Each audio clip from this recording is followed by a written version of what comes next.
Hello, a very good evening from Abunx platform. And today we are very delighted to announce Dr. Shankharupa's participation in Abunx team as one of our distinguished international resource persons. So we are happy to launch her today in our platform. So welcome, Dr. Shankharupa. How are you feeling today? Thank you. I'm feeling very good. Thanks for giving me this platform. Looking forward to the Thank discussion. We are extremely delighted, and as you all know, that Abunx is a global research and business consultancy, and we are here to help adapting a mindset of abundance, focusing on the limitless opportunities available in business and life. So we are really excited to having our global team more enriched with Dr. Shankarupa's participation. And in today's discussion, we will thoroughly go through her expertise, her educational and professional backgrounds. And I am again thanking Dr. Shankharupa for giving her a warm gesture with Abunx platform. And I am also looking forward to our audience's participation as we go through. So again, I'm wishing you all a happy weekend. And it's a Friday here, so wonderful day we passed through with our family, I guess. So first of all, I would like to ask Dr. Shankharupa that if we go through very informal discussion way today, is it okay with you? As we in Abunx, we actually go through a very free flow discussion method. So are you okay with this Absolutely. approach? Absolutely. Great, it's Please our go ahead. pleasure, ma'am. Okay, so Dr. Shankar, I want to ask you, like before introducing you, even that what do you do and what do you do actually? In brief, if you would like to say it to our audience, it would be great. Sure. I have been working in the development sector for almost 2 decades in different capacities.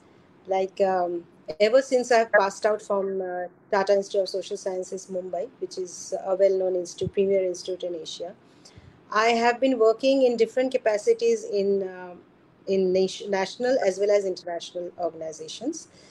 I have worked in the grassroots, starting from grassroots to support organizations, helping in research and training, up to multilateral and bilateral organizations, as in the other side of the table, being able to fund small organizations, do development work directly in the field.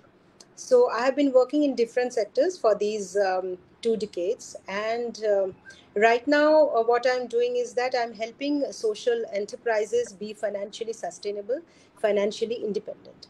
So that's what I'm doing at the moment. Yes. Great. It's our pleasure indeed. So, we already got the insight that you got a PhD from the Tata Institute of Social Science, which was your major focus area. And would you like to share, in a nutshell, about your academic and professional background and a bit more for our audience to go through? Like, what was your research area? Or in your professional background, what is the niche expertise that you have provided extensively in South Asia, especially in India, Afghanistan, and Nepal? You worked. So, if you kindly share with us, it would be a pleasure. Sure. I have, yes, I have, after doing my master's, I have been working extensively, as I have told you, that I've been working extensively in national and international sectors in different capacities. Uh, and in between, I have done my PhD on social reintegration of juveniles in conflict with law. I have been working in inclusion for the gender of juveniles in conflict with law, with disabled people in different capacities in India as well as in Nepal, in Bangladesh, and in Afghanistan. So, I have a wide range of experience of working in inclusion of these people who are actually otherwise excluded from the mainstream sector. There's a paradox, a dilemma attached to these kinds of people who are socially disadvantaged, especially in Mhm. regards to gender, disability, and juveniles. But we need to Mhm. mainstream them in order to help them get mainstreamed into the society. The society needs to have a certain kinds of perspective on the one hand, and on the other hand the society needs to provide certain kinds of facilities to these people so that they become a part of the mainstream society. And our stigma attached to these kinds of people gets erased, and we consider them as part of us. So that's what I have been doing all these years. I've worked with Handicap International for quite some time, for to include disabled people into the mainstream society in India. I have worked on accessibility, creating accessibility platforms for disabled people. I have worked for gender justice. I have worked on research for a wide audience. About I had conducted qualitative research for 1,000 villages in the western area of India, that's in Gujarat, to understand how disabled people participate into the mainstream society, or what are the problems relating to them, how the community reacts to them, what is their perspective towards them, and all that. And we had created for 5 years, that research went on, and then we made programs according to the research findings. And when I went back to the same place after 10 long years, you wouldn't believe, I could see, people, the accessibility structures that were created, people were using them. And people have started, in fact, the mainstream sector, like for example restaurants have started employing there was disabled people, and started promoting them as a place where inclusion happens. So I was delighted to see this was just a small example where I could see an impact that could happen, because Excellent. social impact doesn't happen so easily. It takes time, Right. and it did happen. Absolutely. A Thereafter, marvelous journey. Yeah. Please carry on. Yeah. thereafter, thereafter, while doing my PhD on social reintegration of juveniles in conflict with law, I got an excellent opportunity to work in Afghanistan, in five districts of Afghanistan, wherein I was working on a project of the European Union, wherein people like kids up to 18 years of age, in fact up to 21 years of age also, kids were kept in the same prison as adults. So the problems they underwent, and girls especially girls, and in a social perspective like of Afghanistan, where guns were handed over to small children a long time back, Mm, and kids who were just simple pickpocketers, they were mixed, and how they got influenced. So it was extremely difficult to mm, actually mainstream them. So we had produced international standards of care, mm. institutional care for these people, and that was an eye opener. Excellent. It's actually great being an development, a scholar at the same time expert. When we see the social impact and economic empowerment within the working span, it really encourages a lot. Because Absolutely. I also had the opportunity to work in a new funded project, which was a blended of both demand and supply side facilitation. So when we were going through like 4 years in the supply side and then working with the consumer from the demand side and policy levels, I was like, like impatience to see the impact so soon. So what Exactly. you said is really true, that for us development practitioners and experts, as we have that commitment within ourselves, it actually gives us that satisfaction over our work. Absolutely. I can It's our completely pleasure. understand that. And while seeing that impact, what I've noticed is that there are many, in fact, in most of the places, funding stops, because all these things have to go along with some external funding. That is what generally happens. And when funding Mm, stops and the impact gets impacted, so right. all the efforts go back to zero, square one. Mhm. So that's a point that disturbed me a lot all these years. What do you think? Mhm. Yeah, it's also the same thing, that the sustainability point, when we exit from the program or project phase and we want to see that, yeah, it will automatically sustain, but the system is not embedded still, you know what I mean. So like we when we kick out from the, I mean, phase out from the place field, and then yeah, they again go back to the same situation, like they again got vulnerable.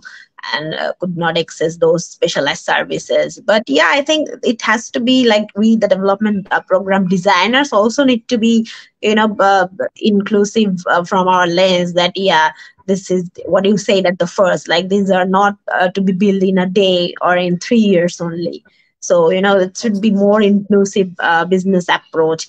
And in nowadays funding trend, definitely we should, while you and me and all others are engaged in the business development part also, I think we are trying to becoming more inclusive from the lens. So I think today we want to actually hear more from you, Dr. Shankharupa Damle. So if you like to highlight now to our audiences more on the core concept of qualitative and quantitative research, it would be great, because you have an extensive expertise on conducting qualitative and qualitative researches in your professional and academic background. So for our audiences who are going to start or who are already in pipeline of research background, so what is your core concepts that you want to highlight, who is interested in more qualitative and quantitative research?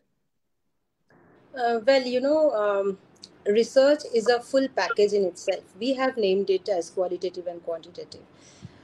Both Mhm, qualitative and quantitative researches complement each other to make a complete mhm, impact study. You know, wherein qualitative research actually highlights the in-depth study, the mhm, process, how a process has been impacted. Even if it's one person, an in-depth study of that one person, how a particular program or particular cause has impacted that person in complete mhm, totality. So the experiences that that person has undergone, the complete process documentation of the whole thing. So number mhm, doesn't matter in qualitative research. It's the impact that matters. It's the qualitative mhm, impact that matters. It's the in-depth study that matters. So there are different strategies in qualitative research, like in-depth interviews. Sometimes those interviews get carried on for months together. We have to wait mhm, to be able to get the correct interviews from the person, the person in the correct mindset, to be, so we have to give that relaxed time for mhm, conducting qualitative research. There are group discussions in which we understand how each person is interacting with the other person, on what topics they are mhm, interacting. So basically extracting the quality of the kinds of experiences that people share, that is there in qualitative research. Whereas quantitative research, as the name suggests, is all about data, numbers, big data. How many is the question that is answered in quantitative research.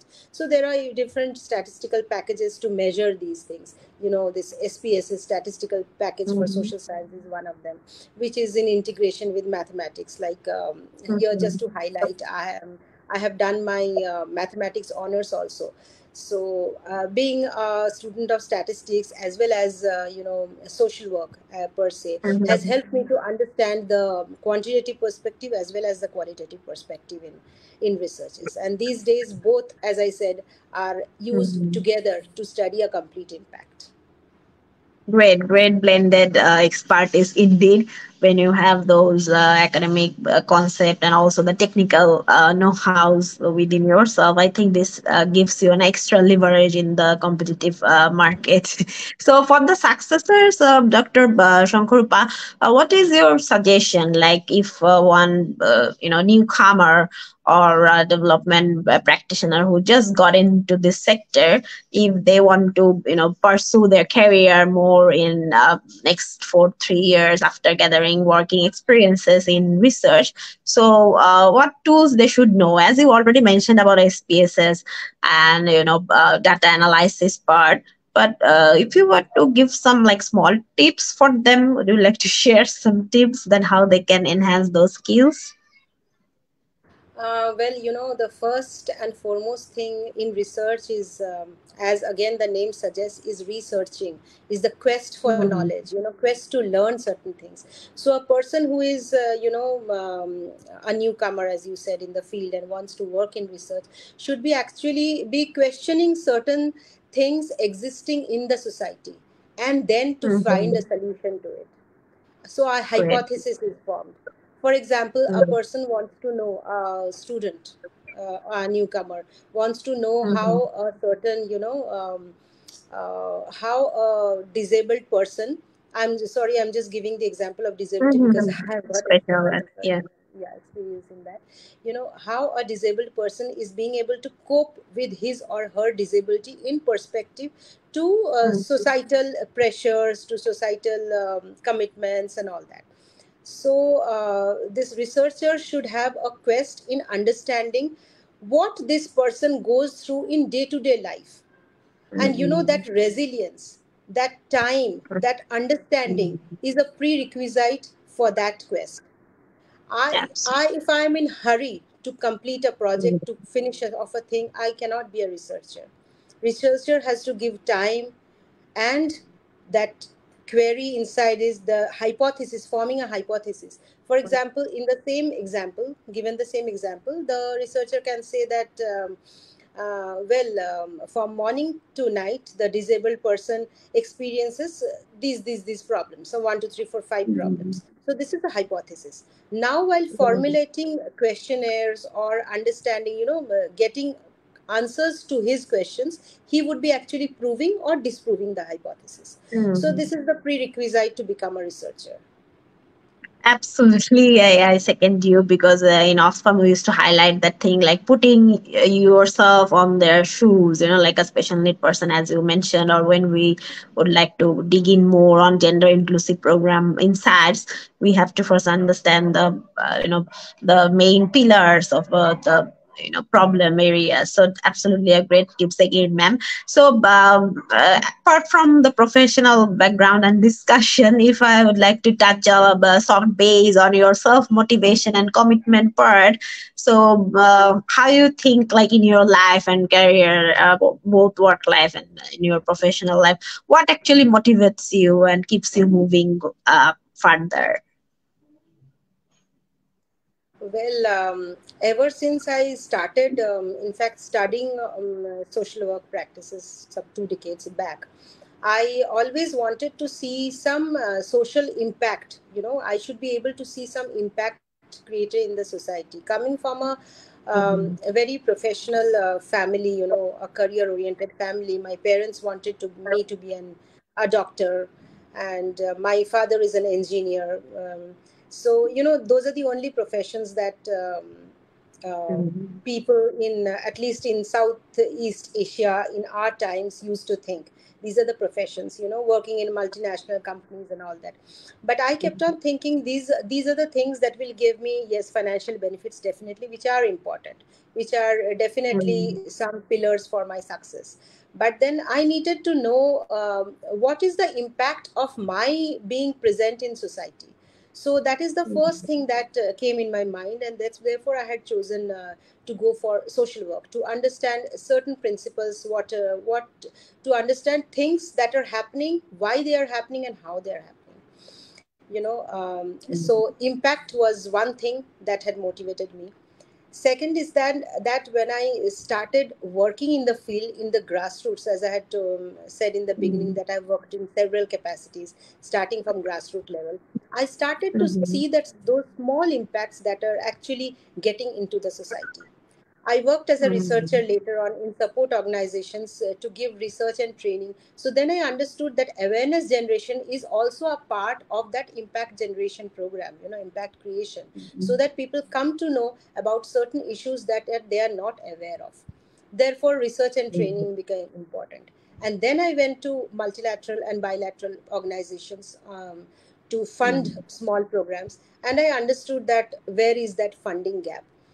Understanding Mhm. that funding gap helped me in doing things that I'm doing at the moment. I did not want programs to stop just because funding stops. Mhm. Yes, there are strategic partnerships which goes on even without financial support, but that happens at a later Mhm. stage of time, and certain programs take that long to have that impact, so that the strategic partnerships can work out. So Right. going step by step and learning at each step, gathering experience in each step, is not always visible to me in those years. So Mhm. these small impacts always gave me edge to start thinking, yes, things do make impact, and therefore I'm on the right path. There had been a lot of struggles. There had been a lot of, I'm sorry, hello, Yeah, I can hello, hear just a little bit. I think we have a little hello, technical glitches here. I can hear you, Dr. hello, Shankharpa. Hello, I think we hello. can Can you hear me? continue. Yeah, Dr. Hello. Shankharpa, I can hear you. We can let our discussion going. So as we were highlighting mostly on the research's different parts, in Abunx, we actually believe, as I said already, we have a very distinguished global team with us. And today, this session is actually dedicated to our newly joined global resource member, who is Dr. Shankharupa A Damle. And she has over 22 years of her extensive development journey in development sector, as well as working both in research studies extensively, and then she got her PhD from Tata Institute of Social Sciences and worked extensively in India, South Asian countries, as she was mentioning, in Afghanistan, Nepal, and actually her extensive services supports in inclusive societies and empowering disadvantaged societies inclusion actually keeps her from apart from mainstream development experts. So I think we will very soon have her back with us. So in Abunx, we would like to highlight different sessions on different topics. So as I was mentioning, Dr. Shankarupa, can you hear me clearly now? Yes, yes, I can hear you. I'm so sorry. The Okay. internet connection got No worries. disconnected, and No therefore worries, I couldn't hear absolutely you. fine. I was just trying to highlight that what was your key expertise area again with our audiences while you were trying to get back to logging. So where we were discussing that from the part of pointing out on social inclusion and financial stability. So, in the post COVID situation, Dr. Shankharpa, you know that our development sector as well as the corporate sector were facing serious difficulties accessing to financial products and services throughout, apart from the these functional supply chain system all over the world. So we have seen how the program designers, apart from the practitioners or implementers, have to go through a very extensive research factor, rapid assessments, and then we design so many inclusive programs also, response programs, and then recovery programs. So being in this field, we would like to know that, especially about this financial markets, inflation, post-COVID situation, financial crisis coping mechanism, how you actually facilitated those social enterprise development sector mainly in gaining their financial stability. If you share some reflections on this.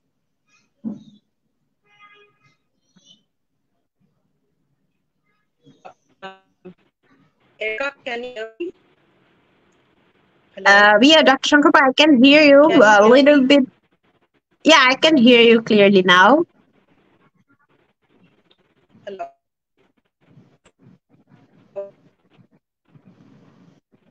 I think we are going through a little bit of technical glitches here, but we will be soon audible to you all.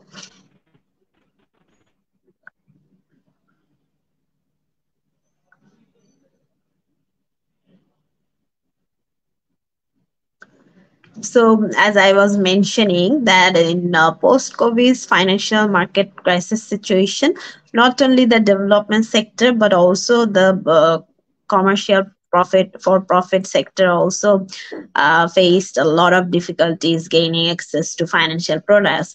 Though the financial sector, apart from the bilateral, multilateral agencies, tried to come up with the contingency plans with some packages, financial packages. Then the different type of financial product that arises also in the market. We saw how impact funds are created value in this crisis period for the social enterprises, mainly for the startups and for the small medium sized enterprises throughout this development sector, mainly I would mention. So this has been a different experience for all of development practitioners around, mainly I would say in these developing countries like Bangladesh, India. So Dr. Shankharupa has actually extensive experience in financial inclusion, and mainly she facilitated her and capacitate the social enterprises around gaining the financial stability. So we would be soon getting Dr. Shankharupa with us, sharing small reflections from her experience in this post-COVID financial crisis situation, and how Dr. Shankharupa actually facilitated those social enterprise development, especially in gaining their financial stability. We would like to learn from you, Dr. Shankharupa, a little bit how you facilitate those financial inclusion for the social enterprises. Can you hear me now?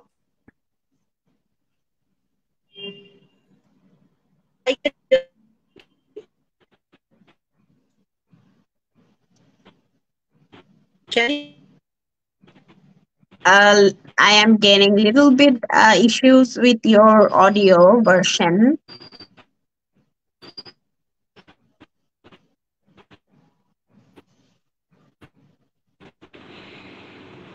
I think you can continue, Dr. Shankrupa. You are audible right now, I Hello. guess. Yeah, you can continue. Do you want me to repeat my question again for you?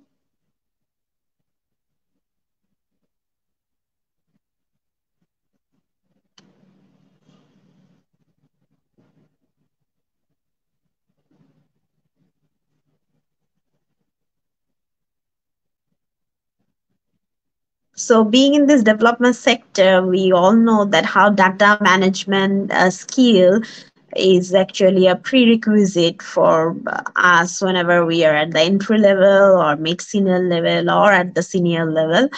You can't, escape this part of data analysis and management. So nowadays we are seeing and experiencing that the technology inclusion is also being a bigger part in this phenomenon, and more international organizations are interested to try out different tools and mechanisms, especially the technical high advanced technical tools in research. We have seen how monitoring and evaluation team change their tools from spaces to more new data analysis tools like Power BIs, which give you and a bigger landscape of dashboard, and you can make like very visible and outstanding reports from those softwares. So from Abunx platform in our future days, as per our global clientele profile, uh, we would like to come up with different research tools in our sessions, so that our audiences can learn more about those tools like Power BIs and other research tools and technologies. So Dr. Shankurupa, can you hear me now? Well, Yes, I can hear you. Actually, there's a okay. problem. It's been raining here, so I guess the Yeah. Wi-Fi router is making It's some absolutely problem. understandable, no worries at all. So, where we left our discussion, that if you would like to reflect a little bit on your, facilitation over the financial stability issue of the social enterprise, especially during the post-COVID period of financial crisis, and where we have seen like different blended capital and impact funded arising for the startups and small and medium-sized enterprises, like a lot of innovative financial products actually boomed up throughout those time, and also commercial banks and non-commercial financial institutes also tried to come up with different innovative financial measures. So how was your overall experience in this phase, especially, and how you facilitate for the social enterprises, if you were to light up Well, that's us? a very interesting question. In fact, a question that I would definitely like to deal with, because that is what I'm working in at the moment. As I had said, I had seen funding crisis arising long back, and COVID, post-COVID times were even worse. When we social development organizations started complete dependence on the funding of corporates, corporates routing funds through NGOs, through government, etc. So what they used to do is that they used to part away with a part of their profit and then route it to social impact initiatives. But what happened in COVID times is that COVID times threw everything hither thither, So all these principles, all these fund flow, everything got affected because profit got affected. Obviously, because the market was closed. Obviously, because of geopolitical affairs, everything. So, what got impacted the most is social impact initiatives because people weren't able to fund their own projects. So how would be parting away a part of their profit to social impact initiatives? So therefore, it got affected. So that is the time when we started. In fact, a little while back only, we had started making social enterprises financially independent. So we had through technology, with the help of technology, we had developed a platform through which around the different nooks and corners of India, people who were making own initiatives like small handicrafts, different kinds of crafts, they started displaying. They wanted a marketplace, they wanted a marketplace, and technology gave that wide marketplace. Because being situated in very remote corners of the country, it was difficult for them to reach out to the wider public and to get a good value of their products. So technology provided that platform to them, and we got this technology developed with the help of technological organizations. We gave brief to them that first of all we need the technology to connect all these people. So we have a very big platform of about 700 to 800 organizations who started onboarding on their own. Seeing, we made Facebook pages, we made Instagram. We reached out on Instagram and other social media platforms and formed WhatsApp groups. And then, on the other hand, social impact initiatives started uploading their work. People who are working on education, people who are providing educational materials to some, remote sense school and all that. So, the idea was that people would be buying things from the platform, good quality things, and a part of that would be actually impacting social impact initiatives. So it would be having both way effect. One is that people who are actually talented and working in very remote corners would get a marketplace, and on the other hand, social impact initiatives, small initiatives would be benefited. So this, of course, got affected again during COVID, like everything else, because technology needed a lot of monetary feedback. And we being a small startup, then it became difficult for us to sustain. So, organizations who were situated in remote corners who couldn't reach even through the platform because internet connections got, disturbed. People couldn't reach them. People's priorities started changing. People did not want to buy lifestyle products because these people were giving lifestyle products. So, therefore, the impact initiatives got impacted. But still now, 7 to 8 organizations are getting impacted from this, and people have again started coming forward. So, they have started becoming self reliant. They have started becoming self reliant, and that is what helped us understand that yes, organizations can become self reliant and also fund their own programs. So, it's a two-way initiative. Yeah. Right, right. So, Yeah, also we have seen in Bangladesh also around the COVID time, the digital literacy, especially for the women entrepreneurs, increased at a larger scale. And there was like informal initiative in Bangladesh also named Women Enterprises, We Platform. And there was like more than 50,000 women entrepreneurs. They started cook-ups, like cooking homemade foods, and mainly they concentrated on the food and other issues because all were stuck like in a distorted supply chain system. So yeah, we have seen the ups and downs of the COVID period, and also some good things happen. As I said, the digital literacy of the women group actually increased at this time a lot, and now they're getting those benefits. Absolutely, we saw the same Exactly. situation. Dependence on external funding factors decreased, because that is the time Right. when people came together and started thinking of becoming self-reliant. Exactly. Starting to So, Dr.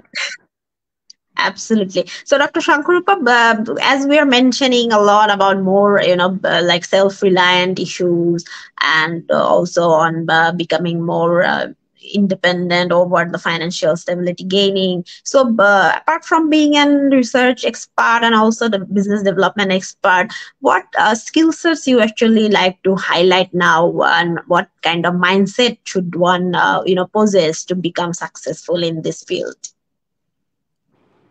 You are talking of, sorry, I didn't understand your question. You were Sorry, talking of my question person is who like want what? to.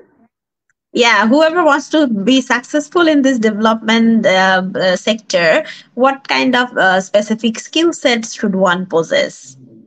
Yes, especially for developing social enterprises becoming self reliant, the Mm-hmm. most important mindset that one should possess is, be ready for failures. That is risk preparedness. Because the moment one becomes self reliance, one becomes responsible for one's own work. So, therefore, the salary that can come every month, even without doing, like, even working on a program from Monday, from morning till evening, will not is Mm-hmm. not ensured while you are working for social enterprise development. But yes, when it works wonders. And keeping the impact, the long term impact in mind, that complete resilience, extreme resilience is important, to pursue, and perseverance. Pursue a certain goal is extremely important. So finding innovative ways of making organizations self-reliant is the key. If you are doing things that others are completely into it, so you are actually making competition. You are growing competition to people or initiatives which are already existing. So thinking of innovative ways of how to do things differently, how to sell yourself differently, how to become self-reliant differently, is what is a very important thing. So thinking out of the box is the most important thing. Thinking out of the box, becoming extremely uh, resilient, and Mm-hmm. preparedness towards risk are the three main important things. Excellent. As you mentioned, the important skill set areas, and in this coming eras, also the employers would like to highlight more on, like, agility and flexibility. So, what do you think about, like, is teamwork important for a social entrepreneur or business development experts, like whoever it is? Is teamwork important? What is from your perspective? What do you think about it? Well, And also the second thing is like, besides the teamwork, how important is this flexibility and agility in this competitive era today? teamwork is extremely important, as even if it's a capitalist society, even if it's a competitive world, still one person cannot do everything. So, Mhm. therefore, teamwork is extremely important. Teamwork, pursuing a certain goal, is very important. So, for example, one person would be, an expert in cost control. Mhm. One person would be expert in Mhm. sales and marketing. Somebody would be an expert in capital programs. Some other person would be experienced in controlling finances. So until and unless they are working in cooperation within a team, they wouldn't be able to compete with the outside world. So therefore teamwork is extremely important. Being flexible and agile is important to be able to compete with others doing pursuing the same similar goal. If you are Mhm. flexible, you would be able to respond better to your clients. If you are agile enough, you'd be able to respond better to your clients. And finally, it's the clients that you are catering to. So, therefore, flexibility and agility is very important along with teamwork. Excellent, Dr. Shankarupa. So, as we are going throughout the leadership scale gradually now, I think the leadership points come in, as you mentioned about this three to core things about teamwork and also we're talking about flexibility and agility. And in Abunx, we extensively practices the flexibility. And as per our global clientele group needs, we actually design the research studies and also our technical projects and our consultancy and training supports. So we are again very delighted to have you in our global research team, and we are very excited to come up with the new assignments together. And I think together we can serve for the global needs and in the Definitely, issues. So we are very definitely. delighted again. So, ma'am, at this moment, if you like to define the leadership from your perspective, how you'd like to define leadership actually? Well, leadership is unlike what the word suggests, not standing in front of others, but to let others follow you. There's a little difference between the two. Although it seems the same, Mhm, grammatical is the same thing, but concept wise is a little different. Leadership is enabling your whole team to come forward, to take mhm, control, and just leading them in terms of guiding them to follow a certain goal. So leadership is all about enabling, enabling others mhm. to come and show their skills so that together you can pursue a goal. That's leadership, Excellent. everyone. Excellent definition indeed, ma'am, because we believe that the true leader actually, walks with you, not actually tells you that how you should walk and go Absolutely. on. So Absolutely. we also believe that whoever holds this kind of mentality can go further along with the full team with the common point and common objective what you shared. And definitely, if someone didn't adhere the common goal, then a team cannot reach its ultimate Absolutely. destination or Because vision. everybody in our team has certain skills. So it's the job of a Mhm, leader to get those skills out, so that all of you can work together in the pursuance of mhm, one common goal. mhm. So, And that will ma'am, happen apart only with a from good this, leader. yeah, apart from leadership, yeah, we leaders sometimes feel like, we don't need to appreciate our team members. But do you think that in this, heavy hustle bustle working life and busy lifestyle, how important it is for, development professional or expert to cope up with the challenges? And what is your mantra of, coping up with this ongoing challenges? How you actually manage your work life? I would say like loads. So, yeah, you asked me two questions here. One is Yeah. whether appreciation of team members is important. Mm-hmm. As I said, the job of a leader is to get the best skill out of the team members. So, while getting the best skill out, you definitely need to appreciate that person from time to time. Attending small goals should be a moment of appreciation. Appreciation helps the person grow, so Mm-hmm. appreciation is extremely important. And the second question, as you asked, is yes, in this world, hustle bustle and different kinds of pressures that we all have to handle, how do we cope? Yes, two things. One is that energy from within to be able to see an impact, and the second Mm-hmm. thing is that getting small goals at a time. So you break down your Mm-hmm. bigger goal into smaller steps, and the moment you attain that small goal, you know that you are in the right direction, and that keeps you moving ahead. So it's like the Chinese torch, which helps you see a Mm-hmm. certain distance, and then the moment you move forward, you get to see what is there ahead. So it's very important to follow these principles, especially even while appreciating others. You need to appreciate your own self. The moment you Absolutely. appreciate your own self, you'll be able to move forward. Amazing, Dr. Shankharupa. I am feeling actually inspired talking with you. Sometimes we feel like a mother guilt or something like, oh yeah, I was Oh working a yes. lot. I couldn't give my time to my, kids. But then again, I feel if we can give some quality time to our kids, that's actually more impactful, right? Absolutely.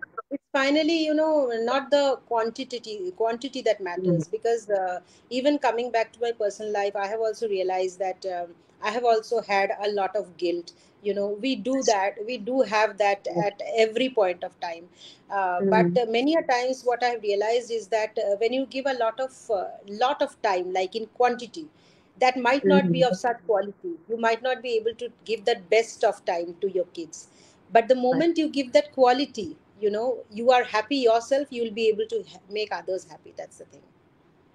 That's Absolutely, a great has been my personal mantra for experience. all of the women in development and even in non-development sector. I think all working mothers or even the house making mothers are also superstars. So we would like to, with due respect, we would like to give all a big heads up because yeah, it's a great job. And as Dr. Shankharupa also highlighted, we should love ourselves, we should give quality time, and obviously appreciate ourselves also, besides supporting others along with our family and our working places members. So at this moment, Dr. Shankharupa, so as an women in I mean development sector, do you I mean did you ever face any special kind of challenges, or it was like mainstream like others, especially while conducting research or?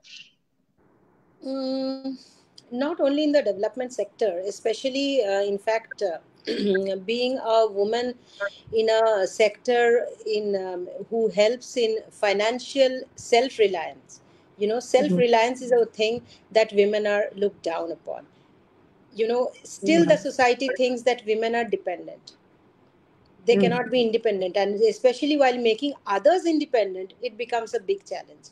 Because in Right. this capitalist world, in this competitive world, it's the men who are able to give, as I have told you, the quantity, time in quantity.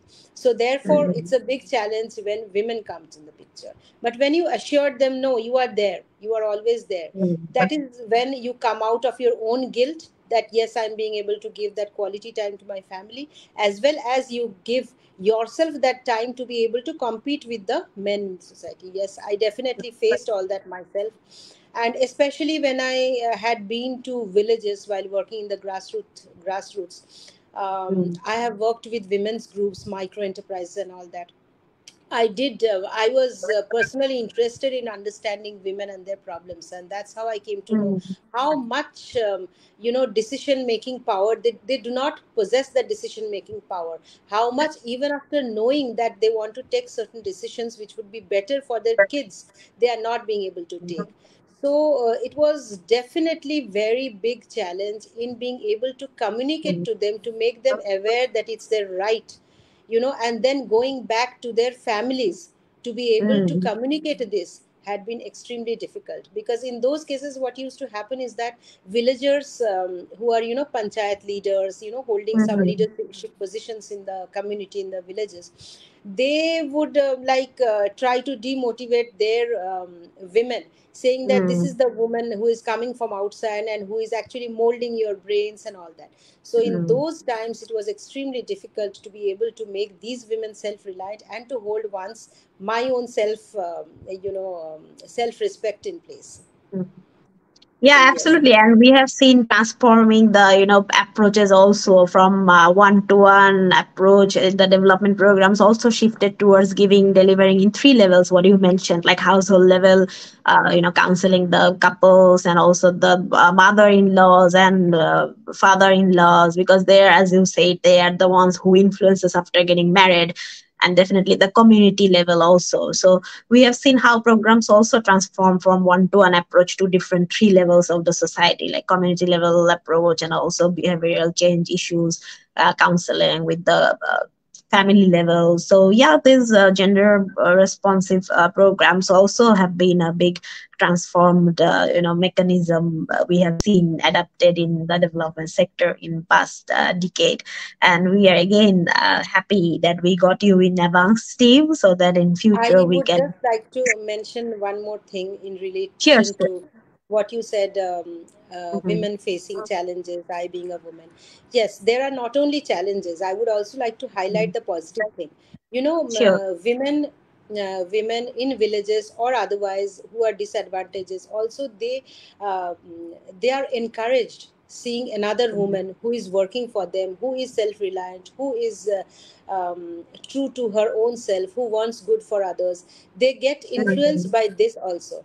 So that is one very positive thing that happens when, as a woman, you go to the field and talk to other women Mhm. for their development. So Right, yes, that's a absolutely, positive absolutely. thing.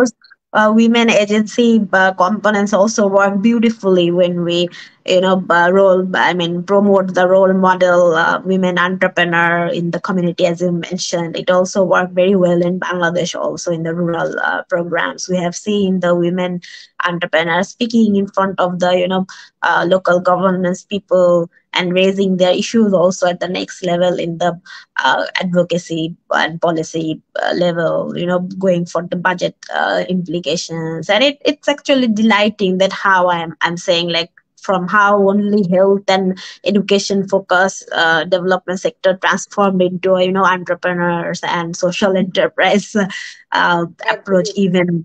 Yeah, It's a it's beautiful wonderful transformation. transformation. Yeah, so we would be really happy again from Abunx platform to come up with more clientele based solutions in our coming days with Dr. Shankharupa and our other global resource, international resource persons. And we would like to again give our most gratitude for you all, the resource persons around, for coming into this global cause with Avance platform. So, Dr. Shankharupa, I would like to come up to our wrapping up questions to you. What we actually touch a little bit already in our discussion, like for the young people. For their career development, what will you suggest actually, that how they will build their career mainly in research and development, enterprise development, social enterprise development? So what will be your suggestion in a package? Academic qualification is first and foremost required, which is Mhm. almost known to everybody. But Right. academy, and that helps in getting the foundation and the base Mhm. clarity of the principles that works. But most importantly, to be able to work in the later in research development or even in other sectors, it's very important to understand the geopolitics, the geopolitical Mhm. affairs, the capitalist society, actual, the practicalities of the thing. So the Mhm. practicalities come with having a complete awareness of what is happening around, so to be informative about the current affairs, because geopolitics, capitalist society, competitive environment, everything affects the social impact and social impact initiatives. So it's very important to be at par with what is happening, what is changing, Mhm. what is undergoing these days, today what's happening, because books have been written long back, but what is happening Mhm. in current affairs, to be able to relate with those principles existing in the books, is extremely important. So therefore it's a very important advice to youngsters who want to work in research and development in the social development sector. It's very important, along with education, to be able to relate academic geopolitical affairs with their academic qualifications. Absolutely. Thank you again for highlighting very two key insights of career development, which is gaining the expertise, the concepts from the academic life, and also afterwards, like digging every day on the contextual background issues. And as we know, knowledge is the power today. So the more we gain the knowledge, the more advanced stage we will be. So, Dr. Shankarpa, this is again our pleasure launching you today in Abunx platform, and we are really happy to get your expertise with us. And it will be our all of our pleasure to work with you together in our coming days assignments. So, for our audiences, if you would like to give your final remarks, and then we will like to conclude our today's session, and not to give any you know demotivating for our audiences, but I would like to commit that we both will come up with more exciting sessions pretty soon, which we talked about today. We would like to highlight one or two points again, and we will come up to you again very soon. Pretty soon we'll be back. So, Dr. Shankharupa Ashish Damle, if you would like to highlight some of the concluding remarks for our audience, it would be great. Well, thank you so much first, Erika, for hosting me. Thank you, Abunx, for giving me this platform to be able to share my experiences and my thoughts regarding the social sector.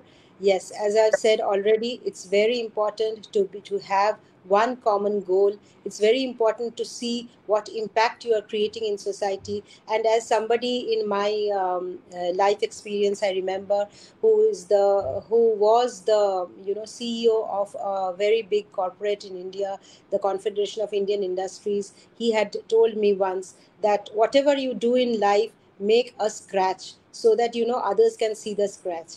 Everybody, don't follow the herd, make some impact so that people remember you. So that's a very important thing. Be affirmative, be positive. There'll be difficulties, problems coming along the way. Don't think everything will be a bed of roses. No, there would be thorns, but you will have to be resilient and keep following your goals. Thank you very much, Abang, Excellent. and would love to Excellent, work Dr. together. Shankharupa is excellent, and we are very encouraged and delighted. And I think we can continue with the spirit within us, and we can share our lessons and expertise in our coming days from Abunx platform towards the successors and other development experts and practitioners, so that we can grow together and learn together. So, giving up this commitment together today, me, Erika Shubhaldar, and Dr. Shankharupa are signing off from this advanced platform, but committing to you all that we will pretty soon come back with another exciting issues or the topics that you are all want to learn more from us. And if you, any one of you, if you'd like to ask for any specific topics or discussion issues, want to be consulted through us, please write to us or comment in our sections in Facebook Live or in our pages of Abunx. And it was again our, heartiest gratitude for having Dr. Shankharupa within our team. And we are really, really happy. So, good night from me and from Dr. Shankharupa. So, yeah, Good we'd night. like to say good night to all our viewers. So, see you soon again. Have a good weekend. Thank you, Dr. Shankrupa. Good Stay night. Thank safe. you. Thank you. Good night.